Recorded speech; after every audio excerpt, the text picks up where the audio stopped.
Hello friends, നമ്മളിപ്പോൾ കാണിക്കുന്നത് നമ്മൾ ഫ്ലിപ്കാർട്ടിൽ നിന്ന് സാധനങ്ങൾ ഓർഡർ ചെയ്തിട്ടുള്ളതാണ്. നമ്മൾ ഓർഡർ ചെയ്തിട്ടുള്ള 12 ഐറ്റംസ് ആണിത്. അപ്പോൾ നമ്മുടെ ഡെലിവറി നാളെയാണ് കാണിക്കുന്നത്. ഈ കാണിക്കുന്നത് നമ്മൾ ഓർഡർ ചെയ്തിട്ടുള്ള ഐറ്റംസ് ആണ്. അപ്പോൾ ഇനി നമുക്ക് സാധനം എത്തിയിട്ട് കാണാം. നമ്മൾ ഓർഡർ ചെയ്തിട്ടുള്ള സാധനങ്ങൾ എത്തിയിട്ടുണ്ട്. നമ്മൾ 12 ഐറ്റംസ് ആണ് ഓർഡർ ചെയ്തിട്ടുണ്ടായിരുന്നത്. ആ 12 ഐറ്റംസ് ആണിത്.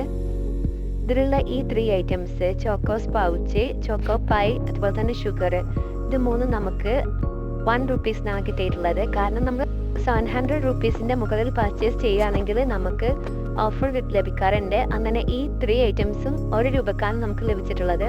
നമ്മൾ 600 രൂപയ്ക്ക് മുകളിൽ പർച്ചേസ് ചെയ്യുകയാണെങ്കിൽ തന്നെ ഈ ഒരു ഓഫർ നമുക്ക് ലഭ്യമാണ്. പക്ഷേ അവിടെ എനിക്ക് 2 പ്രൊഡക്റ്റ് മാത്രമായിരുന്നു ലഭിച്ചിരുന്നത്. പിന്നീട് ഞാൻ ഒരു പ്രൊഡക്റ്റും കൂടെ ആഡ് ചെയ്തപ്പോൾ അത് 700ൻ്റെ മുകളിലായപ്പോൾ എനിക്ക് 3 പ്രൊഡക്ട്സ് 1 റുപ്പീസിന് ലഭിച്ചു. പിന്നെ ഇപ്പോൾ ഞാൻ ചെക്ക് ചെയ്യുമ്പോൾ 800 റുപ്പീസിന് വാങ്ങുകയാണെങ്കിലാണ് 1 റുപ്പീസിന് 2 പ്രൊഡക്ട്സ് കാണിക്കുന്നുണ്ട്. അതുപോലെ തന്നെ 300 രൂപയ്ക്ക് മുകളിലുള്ള എല്ലാ പർച്ചേസിനും നമുക്ക് ഫ്രീ ഡെലിവറി ലഭ്യമാണ്.